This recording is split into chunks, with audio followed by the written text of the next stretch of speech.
Il est 20h, bonsoir à tous. Voici les titres de l'actualité de cette fin de week-end.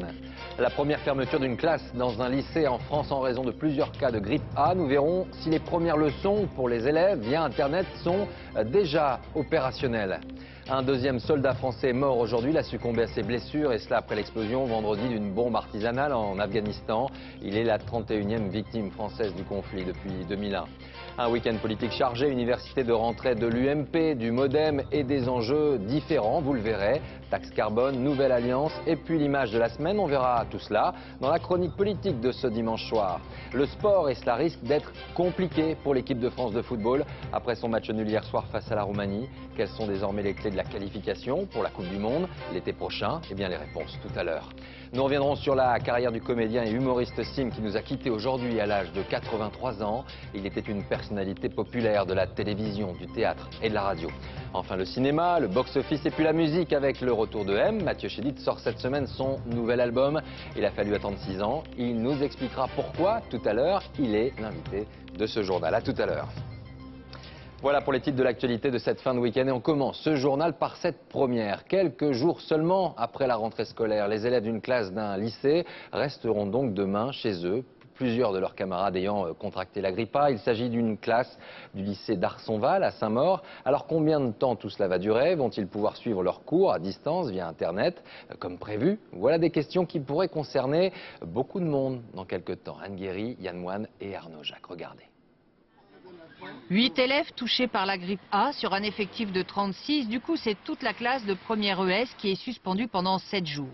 Devant l'avis d'information affiché à l'entrée du lycée, des parents sont plutôt perplexes. D'une part, on nous rassure, et d'autre part, on se rend compte que les mesures qui sont prises sont quand même assez draconiennes. Aux parents, dès ce matin, le rectorat a promis la continuité pédagogique grâce au cartable en ligne. C'est un site internet qui devrait permettre aux professeurs de mettre en ligne des cours et des exercices. Voilà, c'est ça. Dès demain, l'équipe technique et l'équipe pédagogique est sur place de manière à installer un serveur et donner les comptes électroniques, les adresses électroniques à tous les élèves et à tous les enseignants. Pour l'heure, pas encore d'informations sur le site du lycée. Alors, pour Mathilda, l'une des élèves de première S, non malade mais privée de cours, le cartable en ligne, c'est un peu la promesse d'une reprise en pente douce.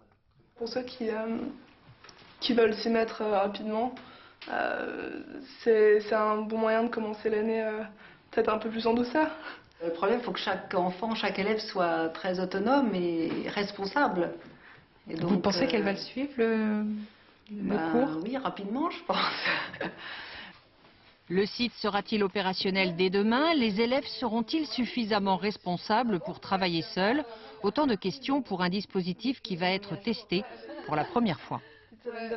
Je vous le disais en titre, un deuxième soldat français blessé vendredi en Afghanistan lors de l'explosion d'une bombe artisanale est mort aujourd'hui.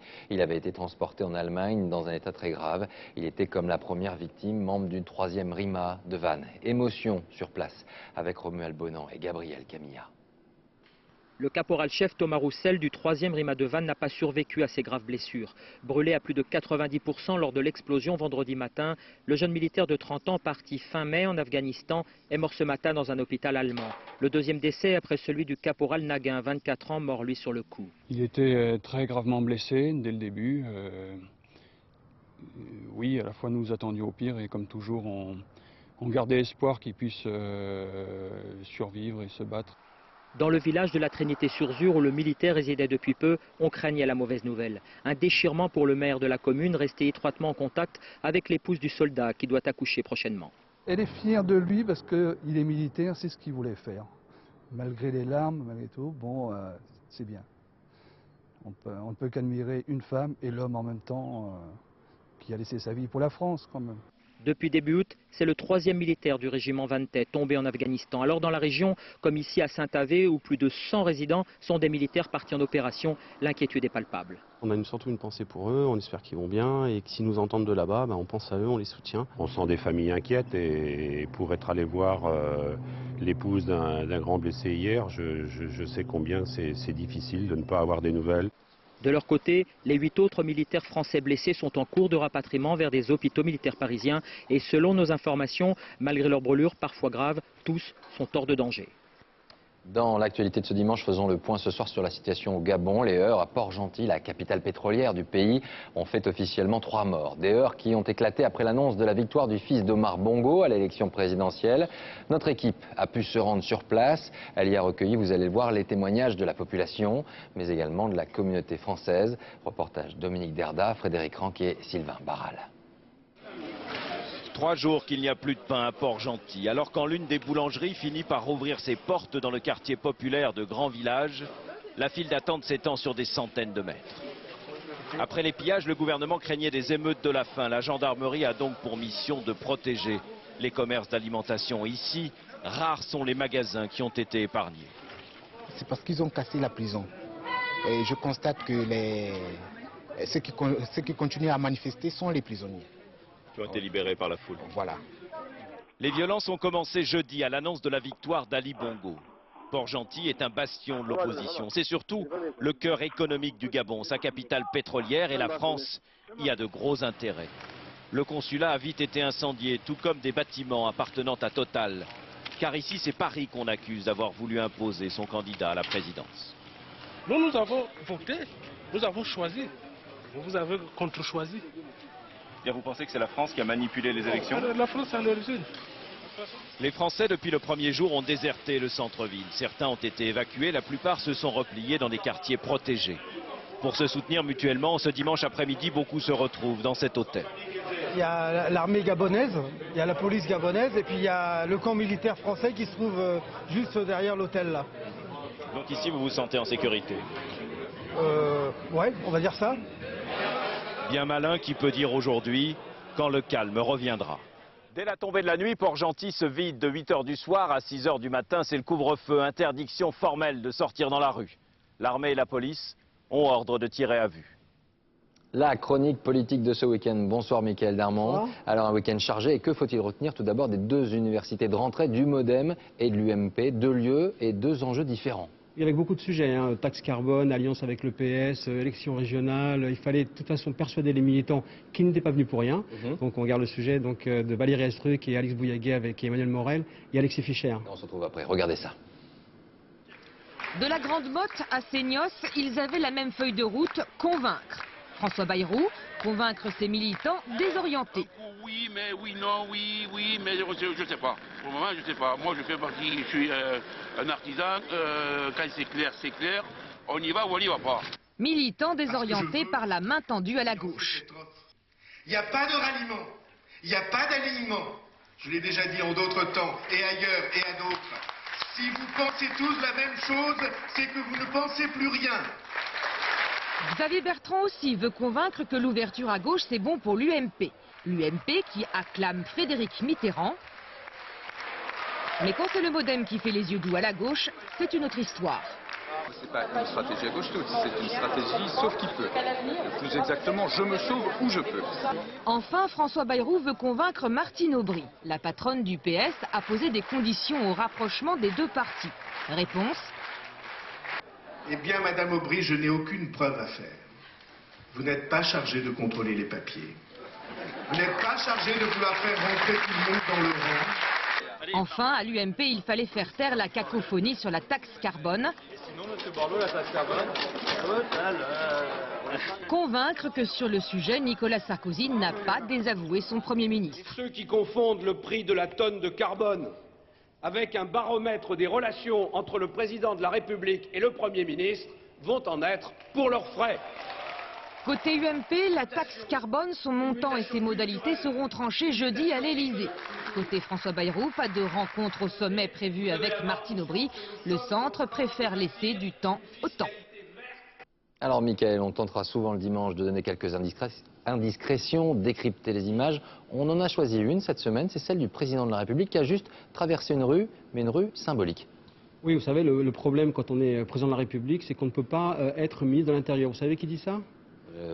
J'ai une idée. Eh bien, c'est Nicolas Sarkozy lui-même. Il a dit devant les policiers, effectivement, ce jour-là. Il leur a dit également, avoir hortefeux, c'est m'avoir, moi, à ce poste. Et ceux qui ne sont pas contents, eh bien, ils peuvent partir. Vous voyez, comme quoi, il est toujours là où on ne l'attend pas. Alors, pourquoi il a traversé cette rue?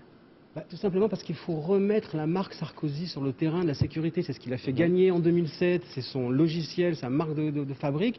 Et là, il voit bien que depuis quelques temps, depuis quelques mois, ça commence à s'effondrer. Et ça pose donc un problème. Il est très mécontent et il a voulu lui-même venir donc renouer cette marque et imprimer son terrain. Est-ce que ça veut dire, comme le disent certains, qu'il est déjà en campagne ? Vous savez, il est en campagne depuis qu'il a été élu. Il prépare chaque jour les conditions d'une nouvelle campagne pour 2012 et il sait qu'il doit reconquérir des électeurs qui sont partis, qui étaient venus en 2007, notamment les ouvriers, les classes populaires, ceux justement qui avaient apprécié l'autorité de la sécurité. Merci, Mickaël. Alors ce thème de la sécurité est donc bel et bien revenu au cœur du débat.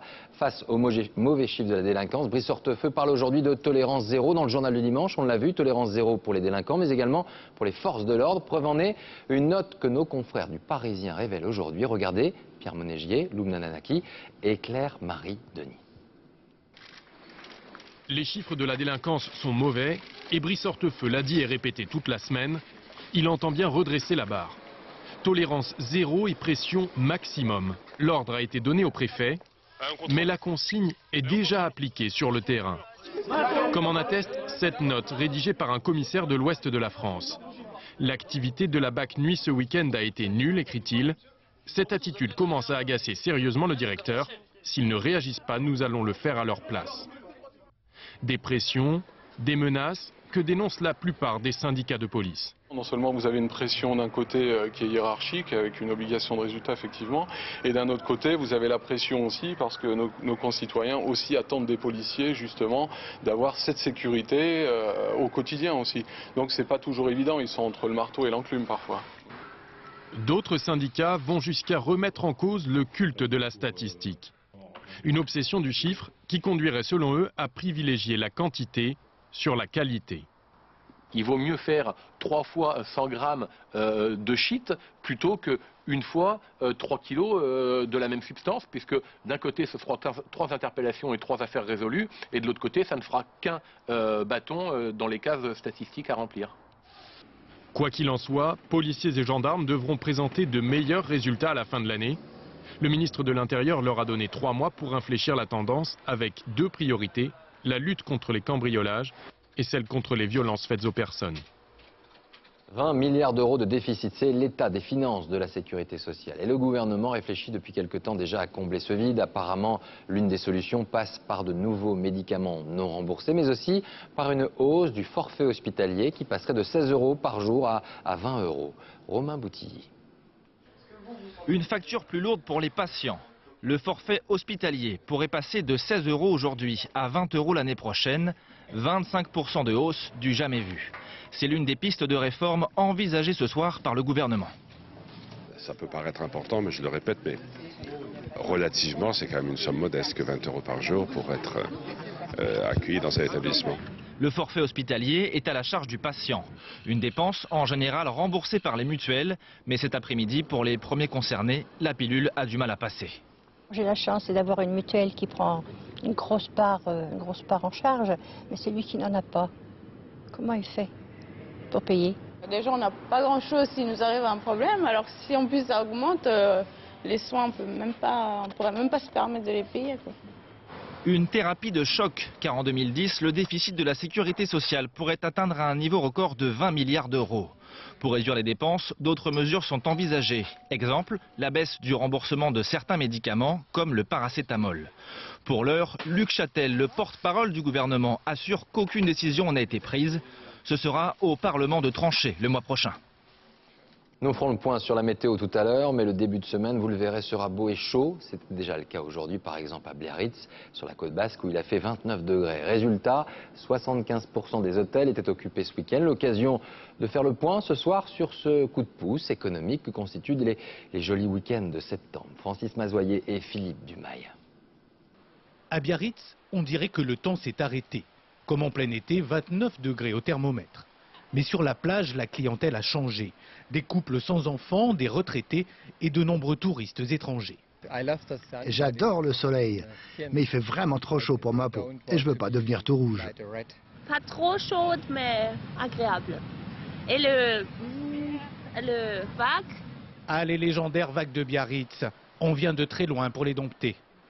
Sur la côte des Basques, 5 écoles de surf font le plein. Je la mets toujours sur le côté et derrière moi. Ainsi, si la vague elle arrive, s'il y a une grosse vague qui vient, je lâche ma planche et je plonge en dessous. Gabrielle, 14 ans, rentre en 3e au Luxembourg le 15 septembre. En attendant, elle s'évade encore avec sa maman. Je crois que ma fille déjà, c'est déjà pas mal, elle arrive à se mettre debout. Je pense que ça va pas tarder pour moi, faire un peu d'exercice et d'entraînement. Avec ce beau temps, le taux d'occupation est de 75% dans les hôtels de Biarritz. De 60% dans ce camping de Bidart, avec vue sur l'océan. Nous découvrons la baie de Saint-Jean-de-Luz et en face l'Espagne. En septembre, le prix de l'emplacement chute de 40%.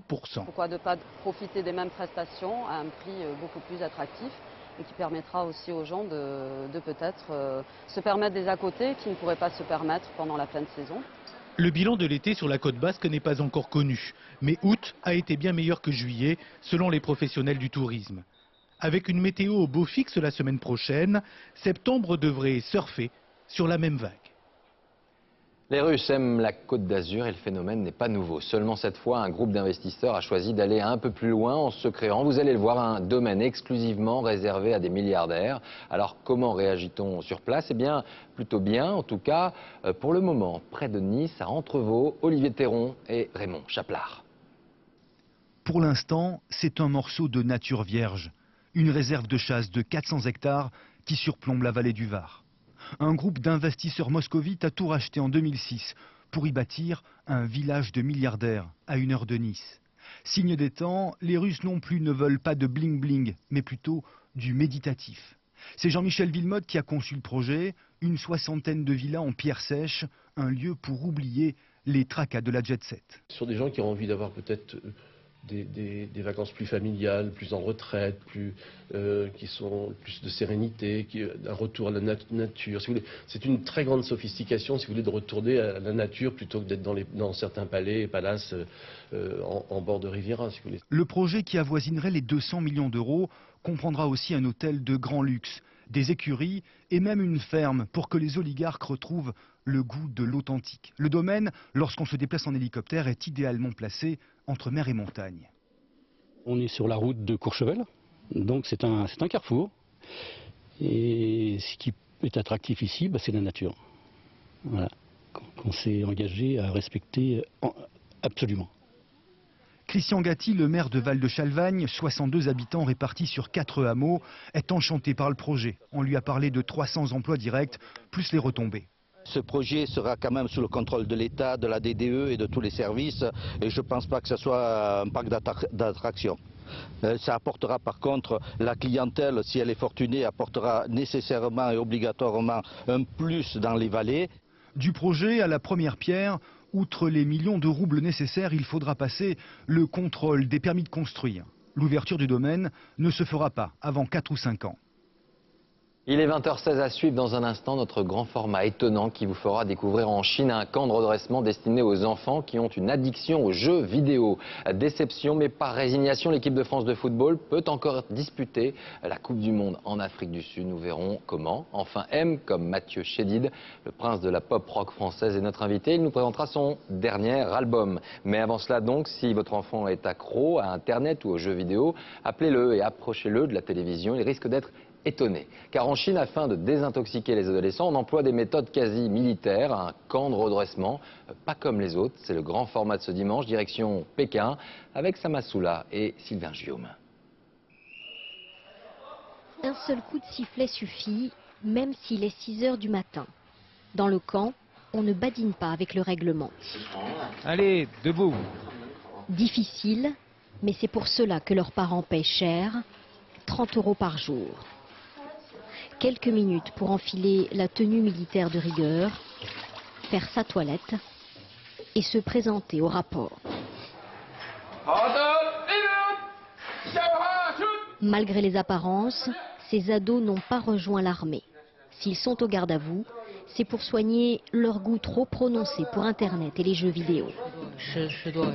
Moi, je suis là parce que je jouais 10 heures par jour. C'est mes parents qui m'ont mis ici, ils voulaient me désintoxiquer d'Internet. En plus, je ne voulais plus aller à l'école. Tian Li, 16 ans, est en sevrage sec depuis 2 mois. Les lits au carré n'ont plus de secret pour lui.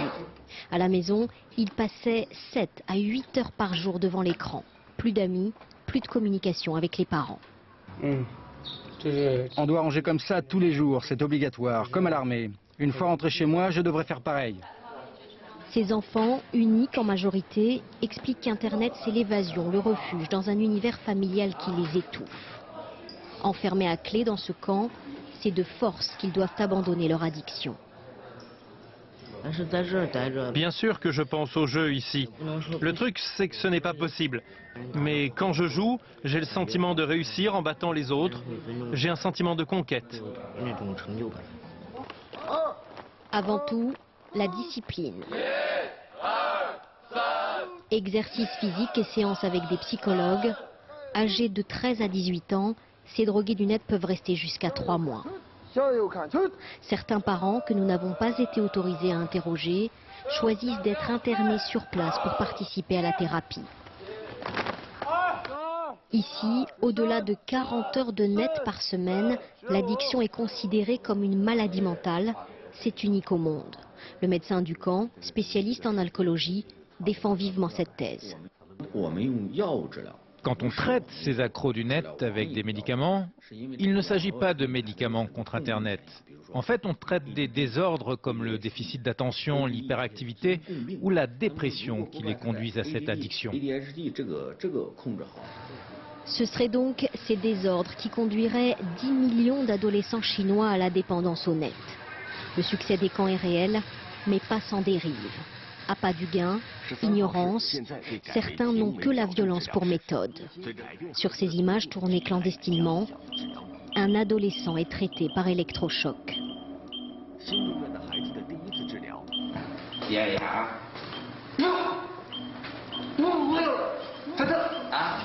La méthode vient juste d'être interdite. Retour dans notre camp. Ici, pas d'électrochoc mais des jeux de rôle. Jouer à la guerre pour, dit-on, sortir les accros du virtuel, leur redonner le goût de l'effort et le sens du groupe. Taux de réussite affiché, 70%. Avec plus de 300 millions d'internautes, ces camps poussent comme des champignons.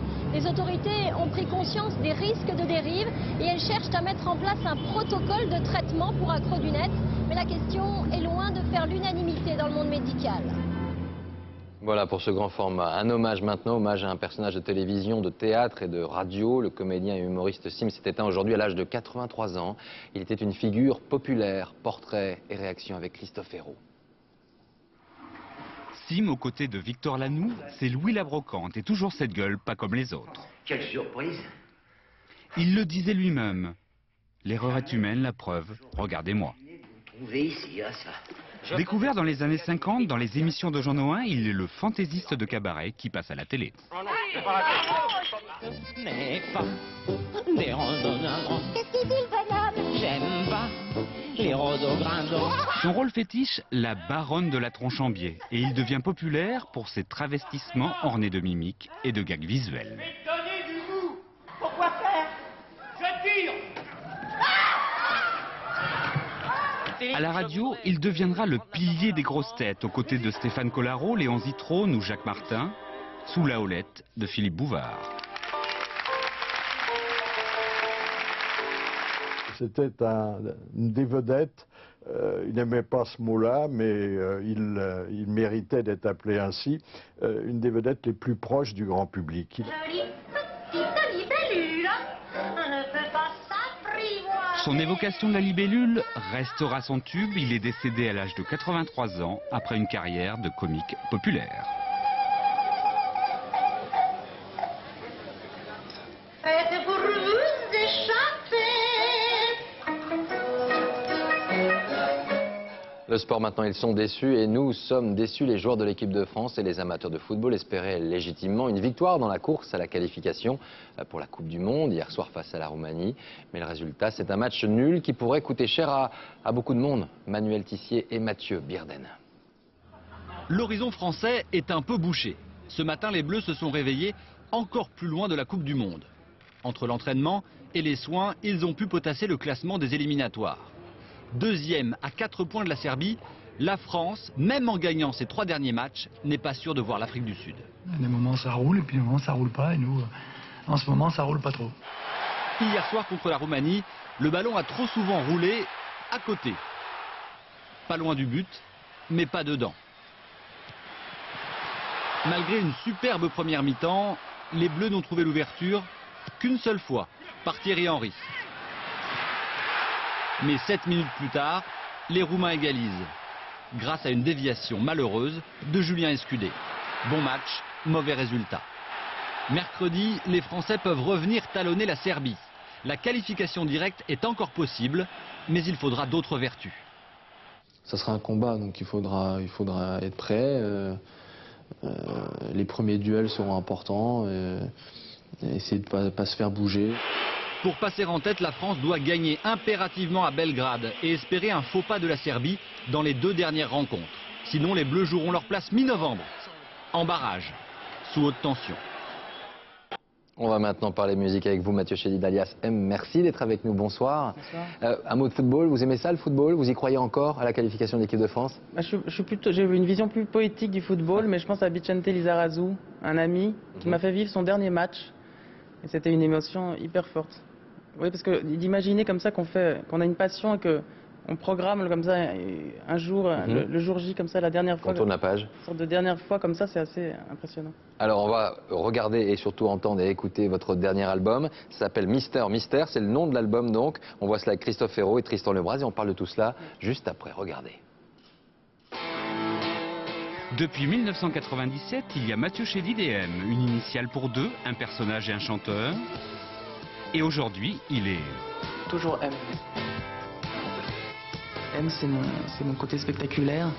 M, c'est le double, une silhouette et un look. C'est un personnage assez atypique quand même. C'est singulier. On partage avec lui vraiment. Et il nous fait partager la musique. Et il y a des vibrations. Hein. Ça, c'est des meilleurs concerts que j'ai jamais fait. Je me garde dans les cafés, dans les bars. Résumé en 10 secondes de la carrière de Chédid.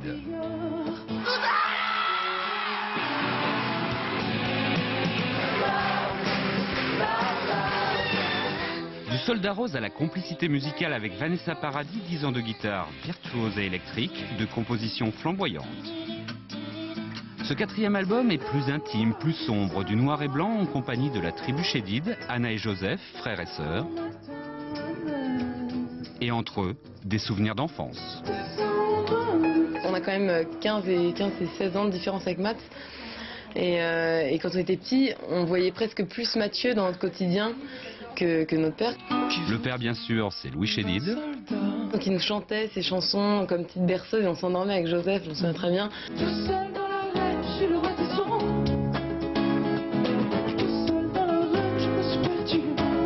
Ce 4e album, je vous le donne en M, se nomme Mister Mystère. La carrière de M et de Mathieu Chédid continue.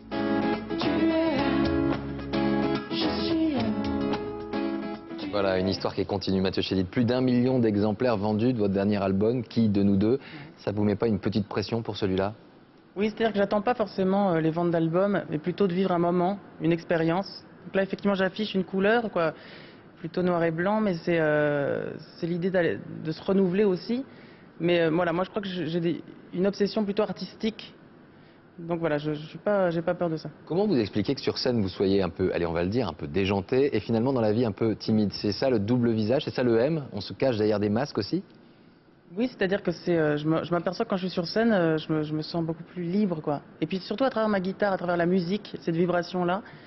D'ailleurs cette guitare, j'ai lu que vous aviez appris à jouer de la guitare en regardant Jimi Hendrix sur des cassettes vidéo, c'est vrai ou pas? Entre autres, énorme oui, c'est espoir vrai. pour les gens qui regardent des cassettes vidéo de Jimi Hendrix. Non, c'est évident quand on voit un musicien, quand on voit effectivement sa gestuelle, parce que la guitare, c'est pas que le son. Alors c'est d'abord le son, c'est l'âme comme ça. Et en même temps, c'est une gestuelle, c'est une attitude. Je pense que c'est important de rêver à travers l'instrument. Et c'est ce que j'ai fait effectivement avec Hendrix, entre autres. Mais la liste est longue de Guitar Hero. On vous a vu en M version rouge, version orange, version rose, et aujourd'hui version noire. C'est plus sombre, cet album est un peu plus sombre. Plutôt noir et blanc, c'est-à-dire que c'est l'idée de l'équilibre, de la dualité, des extrêmes. Et c'est vrai que cet album, c'est plutôt une ombre qui apparaît, mais je pense que quand on s'y attarde un peu, c'est la lumière qui prend le dessus. Des victoires de la musique, des prix, une reconnaissance par la presse populaire et la presse un peu plus branchée. C'est compliqué de vivre un tel succès aussi vite? En fait, rien n'est compliqué dès le moment où tu t'y attaches pas trop. Je pense qu'il faut effectivement, encore une fois, un détachement et voir ça avec un peu de dérision et d'humour. De toute façon, c'est pour ça que M est là aussi pour me rappeler ça, quoi. Il n'y a jamais de schizophrénie entre M et vous? Je pense que ça évite la schizophrénie, pardon. C'est-à-dire que c'est le fait d'avoir un personnage permet justement de faire la part des choses beaucoup mieux. Le personnage, il est passé de l'adolescence à l'âge adulte, comme j'ai lu? Oui, c'est ça. C'est-à-dire que c'est des caps dans la vie et c'est pour ça que cet album est peut-être plus radical, c'est qu'il est à l'image comme ça d'une vision plus tranchée. Oui, il y a un cap qui est passé, je pense. Une dernière question, vous êtes proche de Thomas Dutronc, de Pierre Souchon, de Julien Woolsey. Il y a une ADN, du talent, il y a une sorte de génétique de la musique? Je pense qu'à l'image de l'artisan, effectivement, de père en fils comme ça, il y a une transmission. Je pense d'ailleurs à ma grand-mère, à mon père, à ma mère d'ailleurs aussi, à mes frères et sœurs, etc. Il y a une transmission et elle est plutôt poétique, mais c'est évident. Ouais. Merci beaucoup Mathieu Chédid de Mystère sort donc demain, on vous retrouvera en tournée à partir du 2 novembre. Je sais que vous aimez le cinéma, on va regarder le box-office, les meilleures sorties de la semaine, avec en tête le dernier film de Christophe Honoré, Non ma fille, tu n'iras pas danser, avec Chiara Mastroianni et Marina Foïs. En deuxième position, Les regrets avec Yvan Attal et Valeria Bruni-Tedeschi. Et puis enfin, toujours sur un thème de la famille et de l'amour, un film israélien intitulé Tu n'aimeras point. Coup de projecteur maintenant sur le premier film en tant que réalisatrice de Fanny Ardant. Il s'appelle Cendre et sang et la comédienne a choisi comme univers le drame et la tragédie. Regardez, un film vu par Pascal Deschamps et Emmanuel Beck. Elle avait choisi un petit cinéma de quartier pour présenter presque dans l'intimité une première œuvre fragile et on la devinait, intimidée. Les lumières vont s'éteindre et je crois que c'est dans le noir qu'on raconte le mieux une histoire. Le titre laisse deviner justement une histoire terrible. Inspirée de la tragédie grecque, Cendres et sang raconte le retour d'une mère et de ses enfants dans son pays, 10 ans après l'assassinat de son mari. Vengeance, code de l'honneur, rivalité familiales ancestrales, rien n'a changé depuis 2000 ans. Toujours j'étais très fascinée par les histoires violentes dans lesquelles l'être humain cherchait à se sauver, ne pas être simplement un pion. Votre père est mort à cause de votre mère. Ton père a payé pour ça. Oui, et pour eux, je suis qui, moi? Mon fils! Pour son premier film, celle qu'on dit légère et pleine de fantaisie, a donc choisi le drame. Ici, tout est différent. Et je crois que je n'ai pas le don et le talent pour la légèreté. J'aime rentrer dans la légèreté des autres, mais que la mienne je suis lourde. Tourné en Roumanie avec peu de moyens, le film de Fanny Ardant étonne par son sujet comme par sa mise en scène, ses séquences stylisées, presque ritualisées. Quand je l'ai écrit, je l'ai pensé visuellement. Je l'ai vu. C'était parti comme un rêve. Et puis après, chacun dans sa partie m'apportait les choses qu'il savait faire. C'est ainsi qu'a pris forme le rêve de Fanny Ardant à l'écran. Un film à son image, derrière les apparences, couvre des passions ardentes. Mathieu Chédid, vous continuez à composer des bandes originales. Vous avez fait celle de Guillaume Canet, vous avez eu un César d'ailleurs, oui? Oui, c'est vrai. C'est une chance. Oui, c'est des aventures. Là, j'ai la chance de travailler avec Bibo Bergerot, qui travaillait chez DreamWorks, et qui fait Un monstre à Paris, un film d'animation magnifique. Et j'ai la chance de faire les chansons de ce film. Ouais. Belle histoire. Merci en tout cas d'être venu sur ce plateau. Comme chaque dimanche, l'agenda de la semaine à venir. Lundi, Nicolas Sarkozy sera en visite d'État au Brésil. Il rencontrera son homologue Lula à l'occasion de la fête nationale brésilienne. Au programme, la vente du Rafale. Mercredi à Belgrade, l'équipe de France de football affronte la Serbie. Match, vous l'aurez compris, décisif pour la qualification pour la Coupe du Monde de 2010. Enfin, samedi, clôture du festival du film américain de Deauville. Nous recevrons l'invité d'honneur du festival, Harrison Ford, dans le journal de 20h. Demain, dans les kiosques, ne manquez pas, vous pourrez découvrir la nouvelle formule du quotidien Libération. Plus d'images, plus d'interviews. Tous nos vœux de réussite à nos confrères. Il faut continuer à lire la presse en France, quelle qu'elle soit.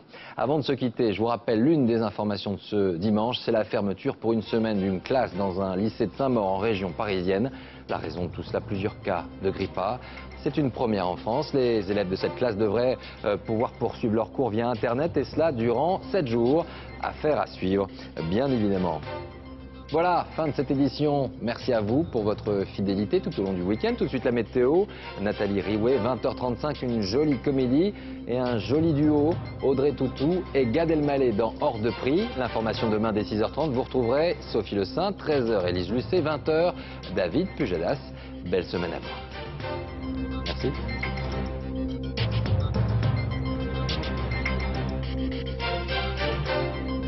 L'info en continu, c'est aussi sur France2.fr.